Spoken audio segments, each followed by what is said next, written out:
Hi, this is Phil, and I'm here to tell you all about the Capes and Lunatics Patreon. Get early access to all of our interviews, including the monthly Chichester chats with writer and comic book legend D.G. Chichester, new episodes of classic Capes and Lunatics shows, including The Quantum Zone, This, That, or the Third, and many, many more specials, all completely uncensored. Access starts for $3 a month, full video when you pledge $5 a month. Check out the link in our show notes, or go to patreon.com/CapesandLunatics. Hope to see you there. Batman, my favorite character. Hello, kids. Welcome back to another episode of We Are the Night, the Batman Podcast. It's the last episode of September, kids. This is the one Justin would be here for anyway. So. Anyway, I am Phil, and like I said, rounding out his full month here, it is Alzreal himself. Yes, Justin the Owl swooping back into Gotham. This time, we're talking Clayfaces 3 and 4. Yes. And another one. A little baby Clayface. Some more Shadow in the back. Yeah. Love this. We've got one of my favorite teams on this one. Alan Grant and Brett Blevins. I'm trying to remember, like, I don't know, some of the... Was this like Brett Blevins regular... Was this the regular inker with him? Or I swear it looks different to me. I think this is a different inker. Yeah. I can't remember who the inker was on the other ones, but I think Bob Smith is different. Yeah. I like that Shadow of the Bat thing, especially like from the first page. Like, the Shadow of the Bat falls upon. Like, I'm going to try to like work that into the podcast more to be like, Shadow of the Bat. We are the night. This time, the Shadow of the Bat falls upon the Sausage King. The Sausage King. Sausage. The High Priest of Sausage. Master. Oh, yeah. The Shadow of the Bat falls on the Hard Master. The Hard Master.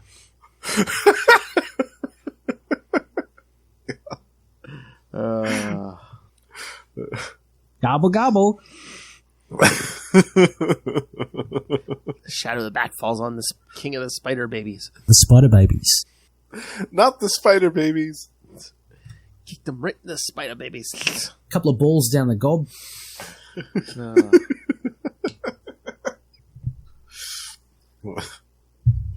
Oh my. Alright, let's get into these, because there's plenty here to... Yeah, there's a lot going on in this two-part story. Alright, so we're back to the Crusade, kids, because, yeah, that was last time, right? Yeah, we were on the quest. We wrapped up the search last time. Yeah. Now we're back to the Crusade, which is not going well. It's only going to be downhill from here, kids. Yeah. We hit the top of the hill, now we're sledding down. Mm-hmm. Yep. It's a fast decline from here for poor old Jean-Paul.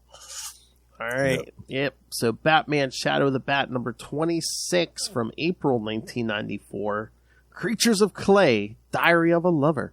Yeah, like we said, writer Alan Grant, penciler Brett Blevins, inker Bob Smith, colorist Adrian Roy, letterer Todd Klein, and 3 editors, Dennis O'Neil, Jordan B. Gorfinkel, and Darren Vincenzo. Wow. All right. Unless they're just taking all these people to keep track of Knightquest.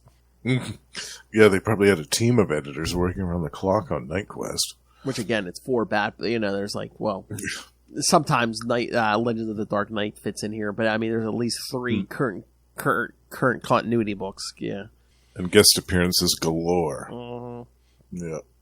Just in this issue, there was an ad for the Batman Spawn. The first Batman Spawn, the War Devil. Mm-hmm. Mm-hmm. Yeah. Oh, Lilith and I covered this a while ago, yeah. Yeah. Dr. Leslie Tompkins is counseling the orphan kids that were in the bus that Abattoir hijacked. Remember Batman 505, kids? Speaking of crossovers, that was the episode we did the Punisher crossover. Yes, that's right. Lake of Fire. She and Commissioner Gordon try to get some information that can help to capture the serial killer. Gordon leaves Dr. Tompkins with the kids and Graham Etchison. Batman is watching from a distance when he decides he can't spend the whole night looking for one murderer while there are several others around Gotham City. He saves one man from some thugs, and as he is leaving, a creature suddenly jumps over him and knocks him to the roof of a building. As they engage in combat, Batman wonders, who is this creature? The creature looks like a gargoyle, so Batman assumes it is the gargoyle. If you remember from, what is that, Batman 477 and 478, which Lilith and Hellfire and I covered that. Oh, yeah. I think last year, yeah. I was like, oh, good for you, Alan Grant, bringing that up. Yeah.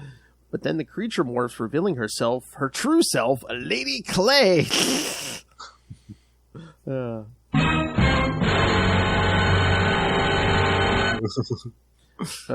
Which is possible since Lady Clay can adopt the form of anything she imagines. While fighting Batman, Lady Clay remembers the situation that has gotten her to do what she is doing. Her memories, displayed in a manner of a diary, shows her life with Clayface 3 and how they start a normal life outside of the city, near a forest, and how the ailment of Clayface worsened.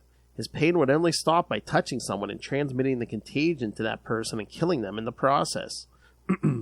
One night, when the pain stopped, they began the act of love, and a few days later, Lady Clay told Clayface they were to become parents. Wow. Well, I'm sure that got messy. Clean up on all three. Before she can recall the story to the present, Batman reacts and knocks Lady Clayface. Both of them fall from the rooftop they are on, but Batman manages to grab hold, and Lady Clay hits the pavement. At the same time, at the building where Dr. Tompkins, Graham Etchison, and the kids are, Clayface 3 appears and kills some cops and demands that Graham come with him. Graham agrees and Clayface knocks him out and leaves the building.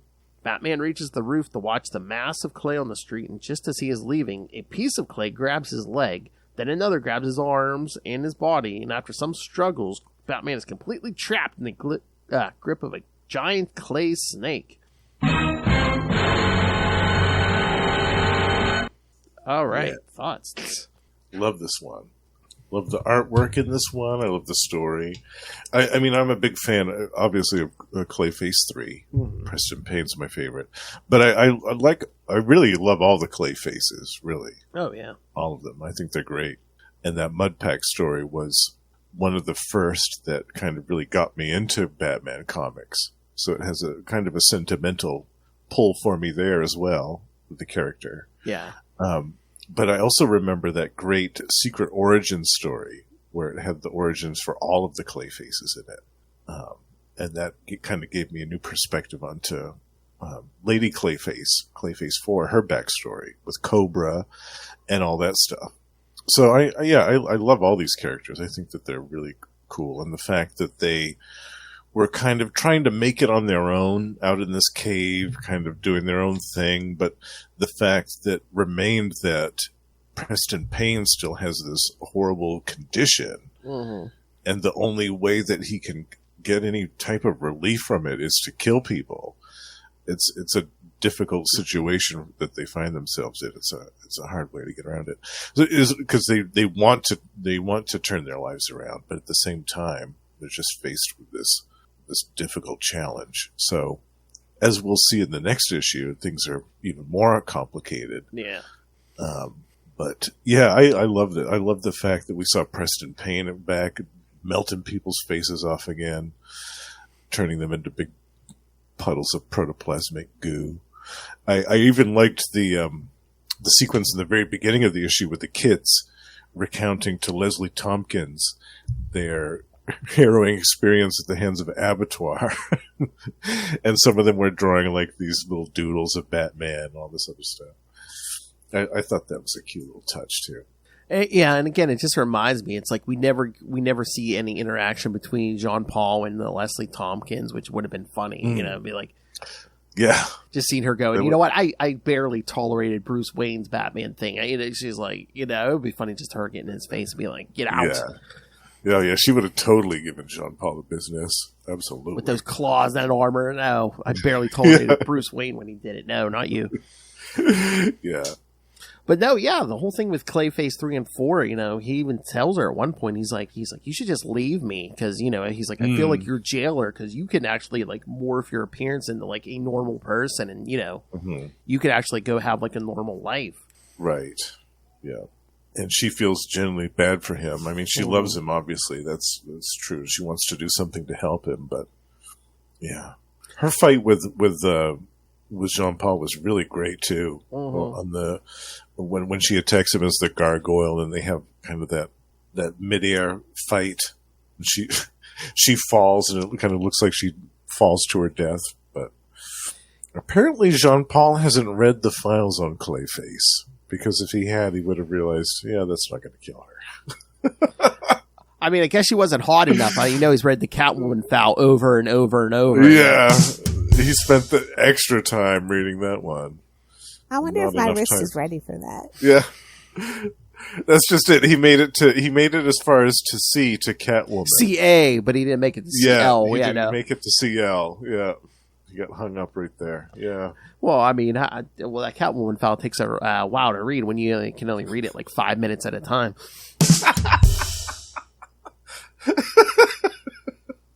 I wonder if my wrist is ready for that. Now we know why he sleeps in the Batcave. It's those big giant monitors. Those big Jim Ballant life preservers, you know? Yes. You can see everything on those big giant monitors. Those boobs scare me.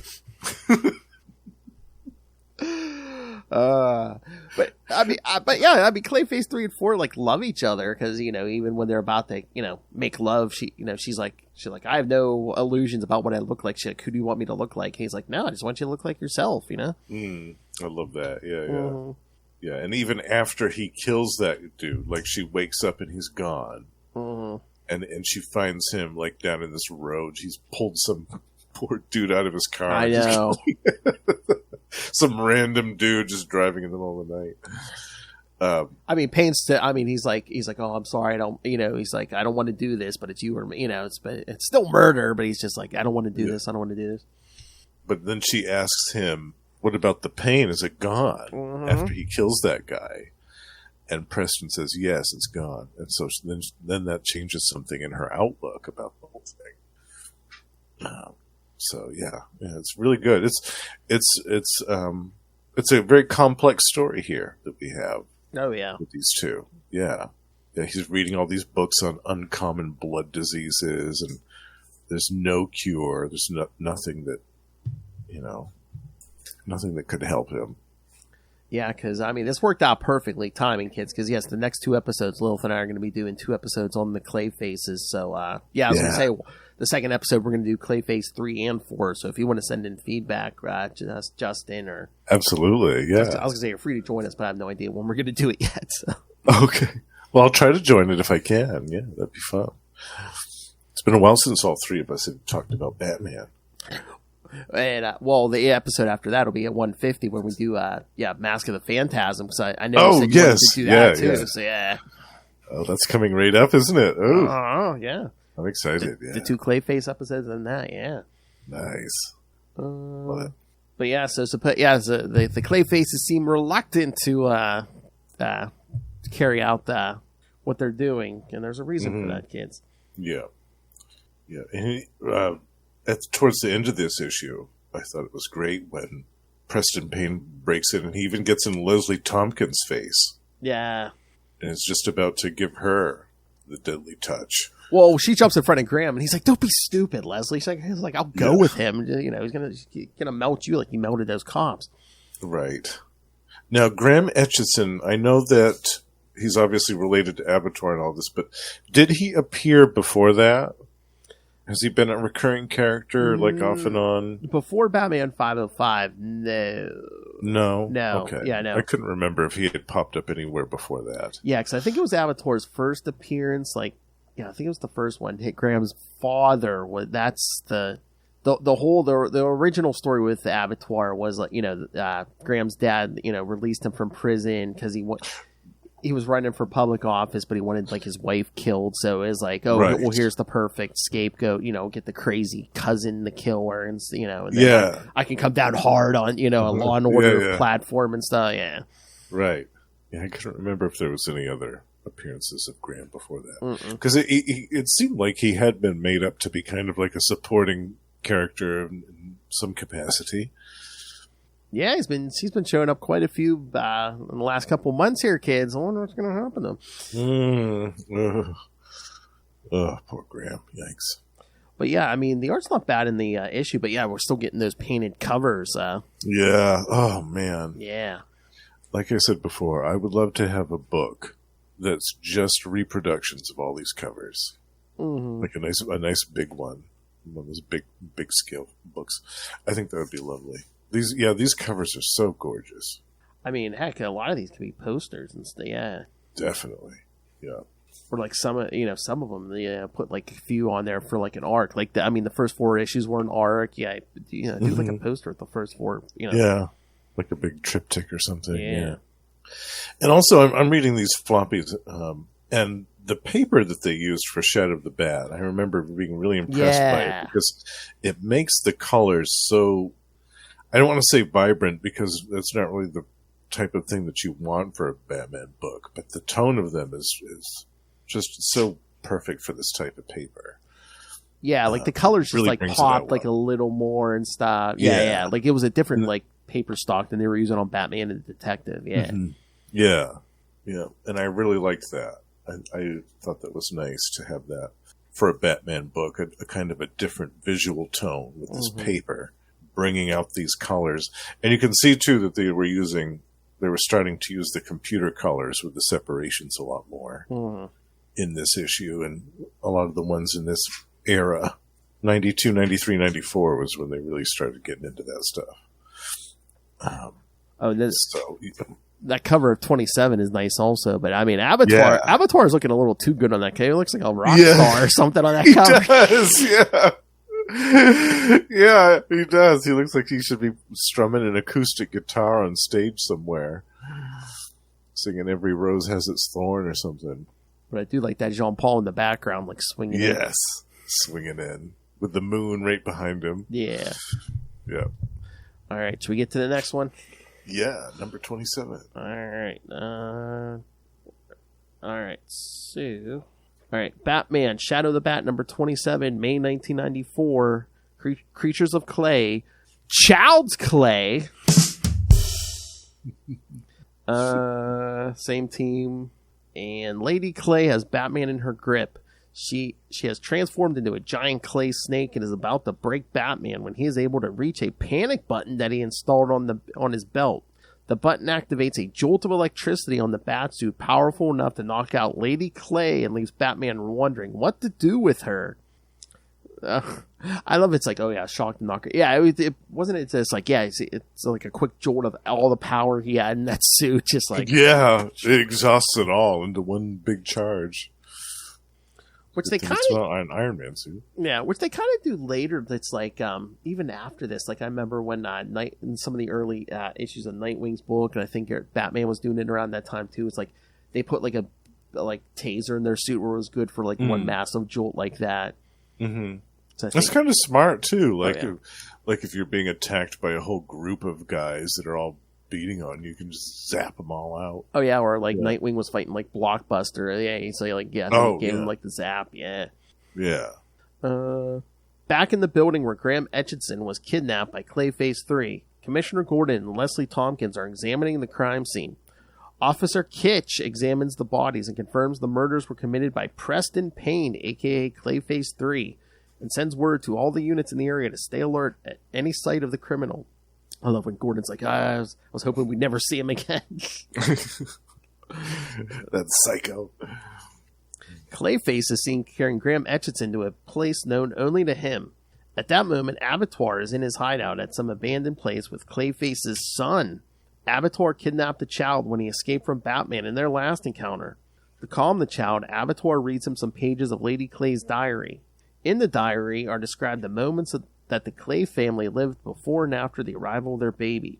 Batman injects a potent tranquilizer in Lady Clay and prevents further struggling. In a weakened state, Lady Clay explains to Batman why she is chasing him. She tells him about her son, Cassius, and how he was kidnapped by Abattoir. She is to kill Batman and her husband. And her husband will take Graham Etchison to Abattoir so the killer gives them their son back.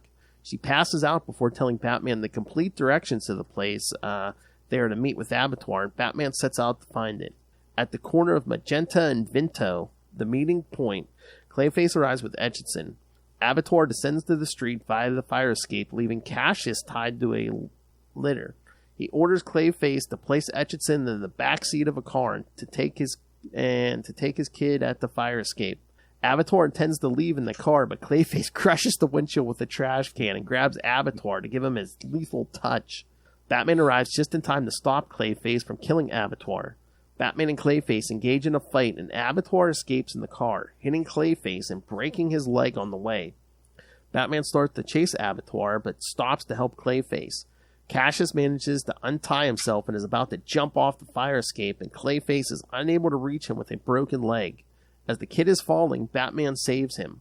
Once the kid is safe, they engage in combat again, but as soon as it started, it is over.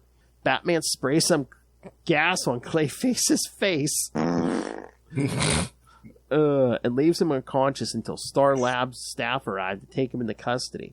Meanwhile, Abattoir takes his cousin to an abandoned building, strips him naked, and ties him to a torture machine of his own design. Graham is lying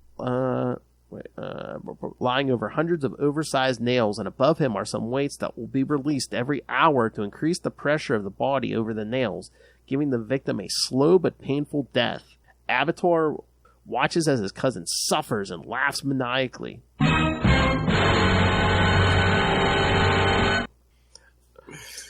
That really is a grisly torture device. I know, yeah. This is going to play out over the next several week episodes, kids. It's true. Yeah, this is the beginning of Jean-Paul Valley's greatest defeat as Batman. Yeah, I mean, I guess he's not as far around the bend yet, but I'm just like, I don't know, without trying to be too spoilery. I mean, with what happens to Abattoir later, I'm like, why did Jean-Paul save him at this point? Mm-hmm. Yeah. Unless, I mean, I think he's still trying to be, oh, hey, Batman saves people, but... Right, yeah. He's not just going to let Clayface 3 dissolve this guy. But it's funny, if he had let him do it, Graham Etchison could have been spared being strapped to that bed of nails with the weights being pounded onto him at the end of this issue. Well, I think that is kind of the point, too, now you mention that. Or it's like, maybe later on, John Paul's like, you know what, if Clayface did melt him, Graham Etchison would still be alive. Mm-hmm. Yep. Which, again, I know, like, Lilith, like, poo-poos, like, this air and stuff, but, like, that's why I like stuff like this, where it's, like, where you get someone replacing the main character for a while, because you see where it's like, oh, yeah, what if Batman just said, F it, more innocent people would survive if, these murderers just started getting killed themselves. Yeah. Because Bruce Wayne's not going to do that. Yeah, and it's not like it's the Riddler or the Penguin. Abattoir is nasty. Like, especially the stuff that he was saying to the kid earlier, like, I should cut you with a knife and all this other stuff. Like, he's a nasty piece of work. And he was threatening to murder this child and basically blackmailing the Clayface 3 and to get Graham Etchison for him. Unless I guess he was too insane to stand trial, but they said his body count's like 20 some people. Any other circumstances he'd be headed for the chair anyway, or lethal injection, something. Yeah. So that thought was probably in the back of Jean Paul's mind, like he should just let Clayface 3 do it and just let him erase this nasty piece of work. But you're right. He was trying to think of what would Bruce Wayne do. Bruce Wayne would definitely save Abattoir's life no matter what. Mm-hmm. He wouldn't hesitate. Yeah. Oh, you definitely know it was in the back of his head because, either his father or Saint Dumbass is screaming, kill him! Yeah, let him die! Let the sinner burn, Saint Dumbass says. Exactly. Redeem this city unlike Bruce Wayne never could. Yeah. Because he's a pansy. The balls to kill. Yeah. But it was a nice little plot device to bring us back to Abattoir. Mm-hmm. Because we had that little diversion with the wrap-up with the search before this. And there's some other things that happened. But I'm glad we got back to Abattoir. And it was a cool way to bring the two Clayfaces into the fold. Oh, yeah. Like, Abattoir kidnapped their kid, while they were out on a walk. Yeah, because remember, he escaped on that train, and then he jumped off the train, and they were living in a cave out in the woods, yeah. Yeah. And so he just, of all the rotten luck, who stumbles upon their kid sleeping, but this nasty mass murderer who has a kink for murdering his own family members and eating them. So... I know. So I liked that. I thought that was a cool plot device to bring the Clayfaces into the fold, and also bring Abattoir back into the story. Yeah, to tie those two things together. I liked that. Yeah, because we haven't seen Clayface 3 and 4 since that Mudpack story. Yeah, that was it. Yeah, and I don't recall actually after this how much we see of them. I think it's very few and far between, isn't it? I think so, yeah, because I know there is a story, what is it? I think it's like Batman 550 or something, where it's like... There is at least one... The DEO was like working on their kid or something, or like trying to use their kid. Yeah, because I think I think Bruce might go to interrogate like Preston Payne, but yeah, that's pretty much... I don't remember like a lot of appearance after that, because I know they used Basil Karlo a lot after that, like No Man's Land, it was Basil Karlo. Yeah. Yes, yeah. Yeah, predominantly he's the one that they use. But yeah, I knew that there was that one story, but I wasn't sure if there were any others that have come up since then. Because if you wanted like the male Clayface, the shapeshifter, it was Basil Karlo at this point. Because again, they gave him the shapeshifting power, so it's like we're not resurrecting Matt Hagen, I guess. Yeah. Now, did he retain the burning touch of Preston Payne as well, or did they get rid of that? I'm trying to remember. I know for a while he kept that. Did he still have that in No Man's Land? He might have. I'm trying to remember if he had it. I think he could control it. It wasn't like Preston Payne where he had. I thought Basil Karlo could control it. Interesting. Okay. Yeah. I'm trying to remember if they even mentioned he has it anymore. I can't remember. I'll have to check that out. But yeah, that Mudpack story was good. Yeah, that's a classic. I love that one. And also, have you and Lilith ever covered on the show that annual? I think it's a Batman annual with the two stories. It has one's with it's an Alan Moore, Preston Payne story. Oh, and there was the other one, the Penguin. And the Penguin with Norman Brayfogle. I'm trying to remember. Hold on, let me see if I can. I'll look this up real quick. I think we might have covered that. It was we either covered it or it was on the list, but that would be a fun one for all three of us to talk about sometime. If you guys haven't covered that, I'd love that. Yeah, if I would have known, man, I would have waited on that Mudpack story for all three of us. That's okay. We can cover that sometime in the future. Yeah. Well, I know her and I covered. Kids, yeah. Oh man, kids. We covered the first two appearances of Abattoir from Detective Comics 625 and 628 on episode 15. Oh, no kidding! Yes. Wow. 15? Yes. What year was that? This was 2 years ago. 2 years ago, okay. Oh, nice. Maybe I should link that to this video when I put it up. Yeah, because this is episode 147, kids. Yes, we covered that in episode 15. Tracing the roots of Abattoir,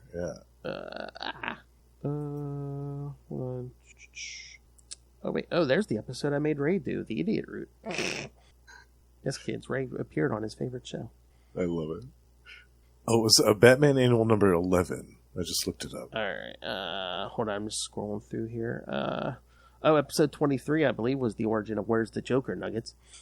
Oh, was it really? I believe so, yeah. This was Shadow of the Bat. Was it Shadow of the Bat? Was it 37 or 38? Yeah, it's... oh, no kidding. Yeah. Where's the Joker Nuggets? I'll have to go back and listen to that one. I've been curious for a long time where that came from. Yeah, there was a 2-part Shadow of the Bat episode. Yeah, because Batman's interrogating a guy named Nuggets. Where's the Joker Nuggets? Where's the Joker Nuggets?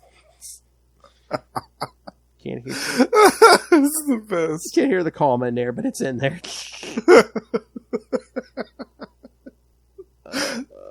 I'm trying to, I don't know, maybe we didn't do that annual. You know what? I will look this up later. If we have not done that annual, Justin, we will, all three of us will do that at some point. Yeah, I'd love that. Yeah, that'd be fun. That'd be super fun. That annual is a trip. I'd love that.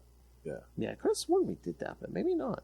Yeah, the Alan Moore Clayface story is gold. I love that. Oh yeah, because there was a month where we were doing like Riddler, Penguin, and Catwoman stories before. Oh before yes, the movie. Yeah. I remember that. Yeah. I love that. Yeah, I looked it up, but yes, like I said, that's we all have to get on that if we haven't done that yet. Yeah, that'd be fun. All right. Yeah. So what else about this issue? Well, again, I love the artwork. I love the script. I love the, like I was saying about the previous issue, the paper stock just makes the colors. Like that one panel where he delivers that massive electric shock to Lady Clayface. The colors in that panel are excellent. You've got these vibrant blues and purples all over the place. It's really good stuff. And you've got some great inking in this too. The use of the shadow around Asbat's, just revealing his red eyes, kind of glowing in the dark, is used really well in this issue a lot. Oh, yeah. I mean, granted, all this takes place at night in this issue, so it kind of helps that. But especially towards the end of the issue, there's a bit of dialogue where he's speaking to Clayface, and it's just that red visor and the silhouette of his cowl.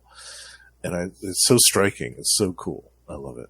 Yeah, there's that one. It really always hits me when I read this.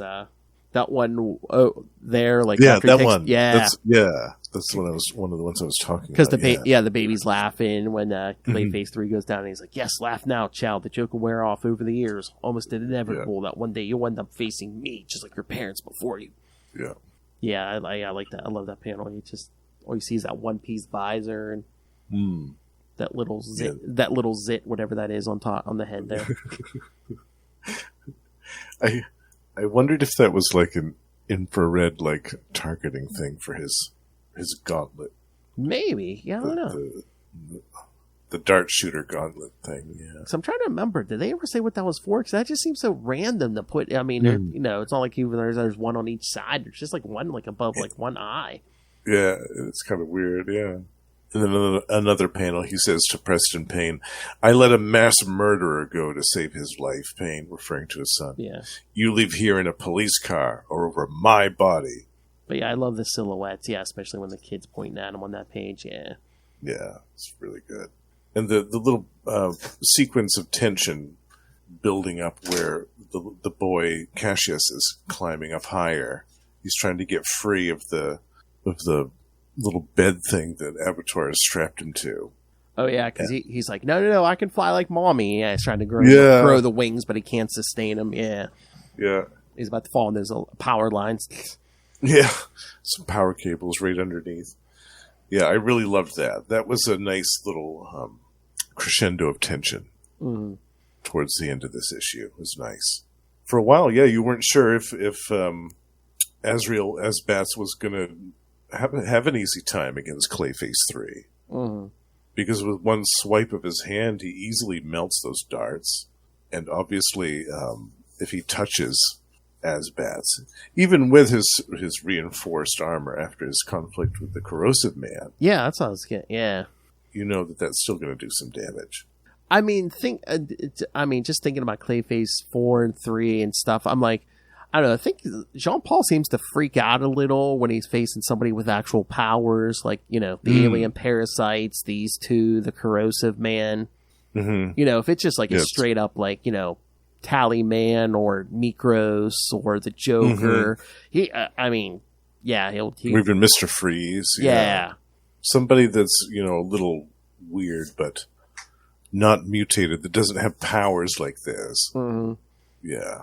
That's definitely more in his wheelhouse. Somebody like you said, Nikros the Assassin. Even Catwoman, who's just a kind of a master thief. Well, that big, long 2-issue fight. Well, yeah, it was she has a certain power that that's true. mess with his head, but a certain power. Superior plus. You might say his greatest weakness. Yes, his kryptonite, if you will. As we'll see in the Ezreal series as well. I think they're both good, but Lilf likes yours better. Superior puss.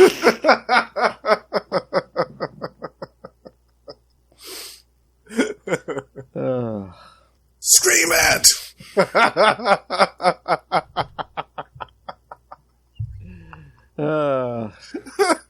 Yeah, scream it. That puss thing. Yeah. Whatever that thing is, yeah. Superior puss. I don't know. I hear the kids talking about it. Oh, whatever that is. I still think hers is better. Well, that's okay. I know, but she likes to give credit because, she definitely takes credit for the best. Your mother's a whore. Well, yes. Although Russell's is a close second, I will say that. Oh, well, yes. Second out of two, yes. Your mother's a whore. That could have got ugly if Jean-Paul could have started screaming out at the baby. Your mother's a whore. Be digging clay out of this costume for weeks. Your mother's a whore. That got everywhere. Your father, your mother. Your whole family can suck it. I liked how Lady Clayface actually got kind of a costume finally. Because before this, it was just like it's basically a movie Mystique, where Well, let me shapeshift my nipples out. Okay, there we go. Okay, sure. But in this one, she has kind of like a little. I guess it's like a little bodysuit. Yeah. Mm-hmm. Oh, and of course, the inside joke on the baby was they named him Cassius Clay. Cassius Clay. Muhammad Ali. Yeah. And that was a nice little moment too, because it shows them laughing about that afterwards. Yeah. That's one thing I really like about this story. Both parts is that they show both of these characters in a very human light, which I thought is cool. I mean, they're in love with each other. They're trying to make a new life. They're starting a family. They want to turn their lives around and be happy and not be persecuted by people, and just live out their lives as happy as they can possibly be with this baby. I really like that. It makes you feel for these characters and see them as something other than just one-dimensional supervillains. And I mean, the baby basically chose to be a boy because it comes out. It's a blob. It's just a featureless blob. Yeah. Yeah, they even mention, it doesn't have a gender. No. It's just this blob of clay. Just this blob with a face on it, yeah. Yeah. So now they have a responsibility to this child that they've brought into the world. And they have to try to keep him away from harm and away from people who would try to exploit his abilities. And what happens is that's the first thing that happens is Abattoir gets a hold of him and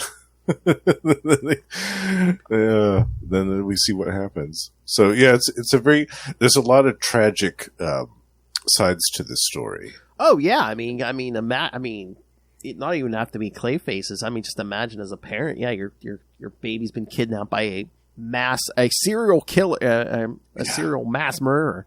Yeah, who just a couple of weeks prior than that kidnapped a whole bus full of kids and almost ran it off a cliff face. Yeah, I would be beside myself with worry thinking about that.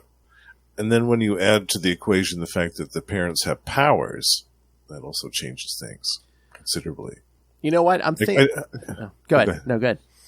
I just didn't understand how Abattoir thought that once Clayface 3 handed over Graham Etchison to him, how he believed that Clayface wasn't going to go after him and try to kill him immediately after doing that. I know. I guess he thought he was just going to run over to oh, my baby, Yeah.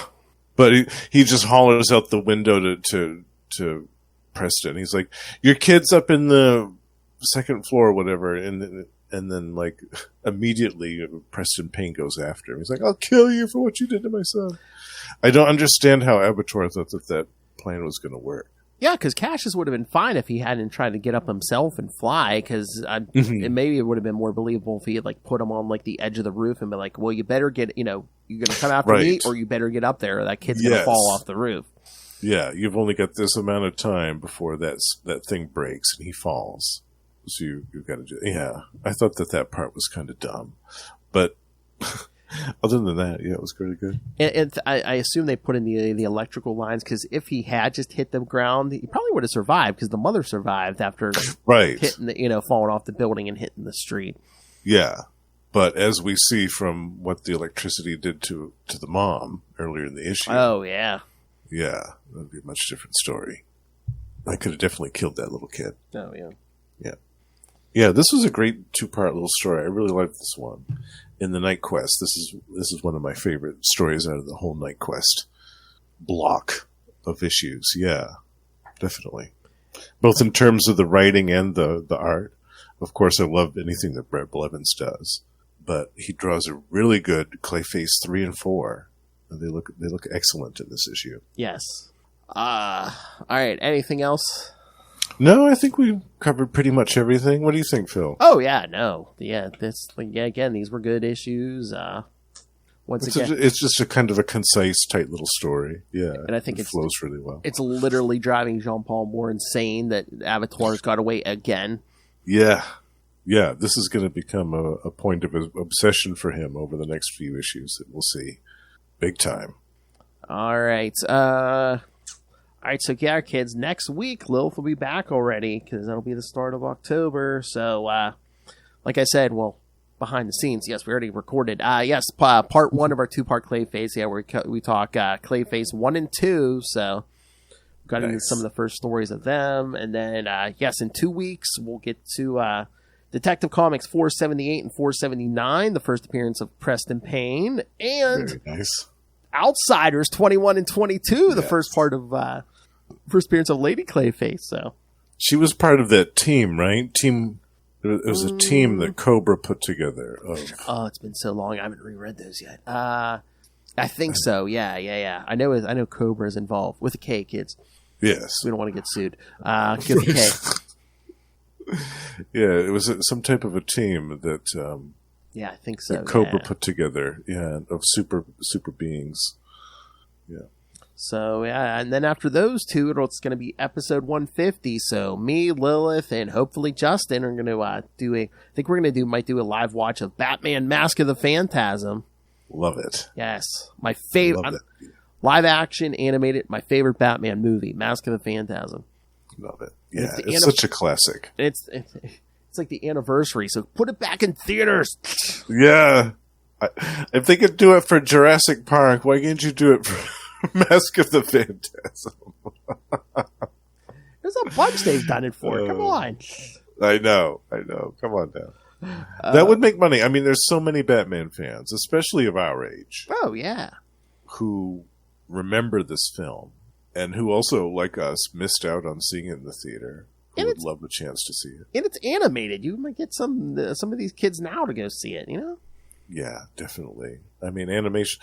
Kids love Into the Spider-Verse and all that stuff. So they would totally be into that. Mask of the Phantasm would be a hit today. Oh, yeah. All right. Yeah. And then the episode after that, we're going to do Batman Under the Red Hood, the animated movie. So. Ooh, nice. Yep. Very nice. And then, end of the month, Justin will be back. Our next, we're going to be doing 5 issues next month. Detective Comics 674 and 675, Gunhawk, featuring a foil embossed cover on one of those, if I remember right. Yeah. Batman 508, where we tie up the Abattoir thing. Ooh. Shadow of the Bat 28, where Commissioner Gordon says, "I can't believe how you tied that up." and Robin number 7, where Bruce Wayne gets back to town and says to Tim Drake, "I can't believe what you let him tie up." How did you let this happen? Why did you stop him? He almost choked me to death. I'm 14. What do you want me to do? Yeah. It wasn't like there was 8 other Bat characters kicking around like there are now. This guy held his own against you in Sword of Azrael, and you want me, a 14-year-old, to take him down. Okay. Yeah, he beat the hell out of Bane, and you want me to do something about him? Yeah, no thanks.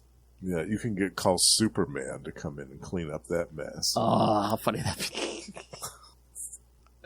He had his own troubles at the time, though, so that wasn't happening. Yeah. I was going to say, was he back at that point? I don't know. I think if he wasn't, then He was back. He was back. Because remember when they were doing the whole memorial thing for Coast City? Like I think it's Superman 83 shows up in Gotham and Jean Paul shows up and he's like, oh, I'm too busy. And Superman's like, I should have looked under that mask. Yeah, right.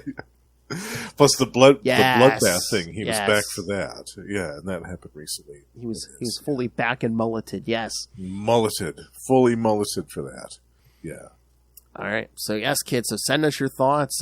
For all of that, email us CapesandLunatics@gmail.com or call the voicemail 614-382-2737. That's 614-38-CAPES. And remember, you can find all things Capes and Lunatics, episodes, social media, merchandise, the Patreon, where once again, you can hear all of Lilith Hellfire's drunken ramblings on Heroes Reborn, the 90s Marvel event. So, that's worth the price of admission alone. Yes, absolutely it is. So find everything all in one place. That's tubespace.io/Capes and Lunatics Podcast Network. That's tubespace.io/Capes and Lunatics Podcast Network. All right, so, well, speaking of mulleted Superman, you can hear me and Justin along with Tyler and Mr. James Cole 2 weeks out of every month on Electric Mullet, the Superman podcast, talking all the 80s and 90s Superman. We start at John Byrne and just keep going. Way on up, yeah. Head for the horizon. A fun adventure, that's for sure. Yes.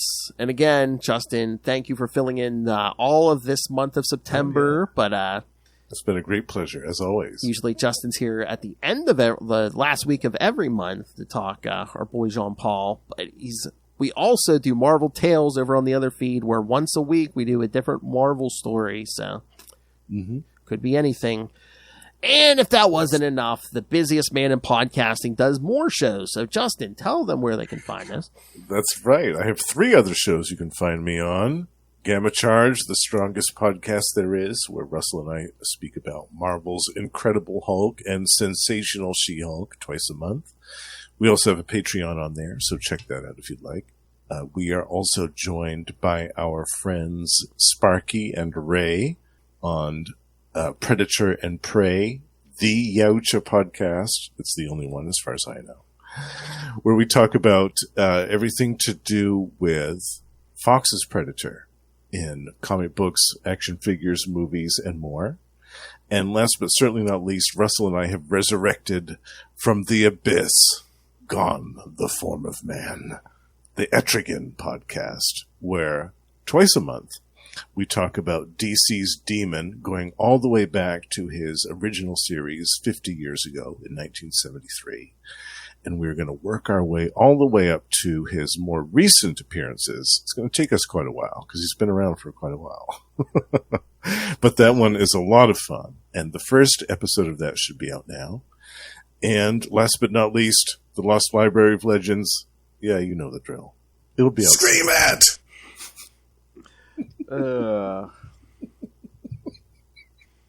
My favorite biscuit. It's biscuit season. Well, that escalated quickly. Oh my god, what was I reading or watching? There was something the other day where like some character was yelling at somebody else about being an ungrateful biscuit eater or something, and I just lost it. I forget. An ungrateful biscuit eater. I forget what it was now. Oh man, but yeah, somebody was yelling at somebody for being an ungrateful biscuit eater, and I was like, oh my. My favorite biscuit.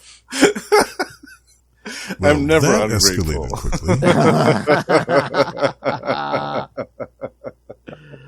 You gotta rub that one in. Yeah, I'm never ungrateful for all the biscuits. All right, kids. Thank you for joining us. Again, thank you, Justin, for filling in for Lilith all month. It's fun as always. Always glad to swoop back into Gotham. So once again, starting next week, the shadow of Hellfire will fall upon you all. She's back. An avenging angel.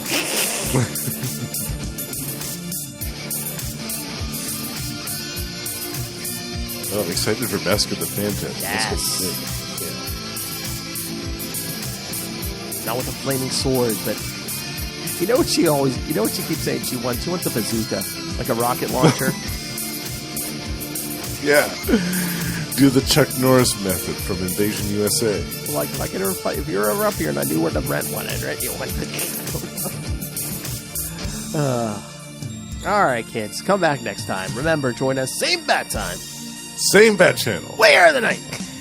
The Batman Podcast. All right, it was a dirty fight this week, but let's clean up and reconvene next week.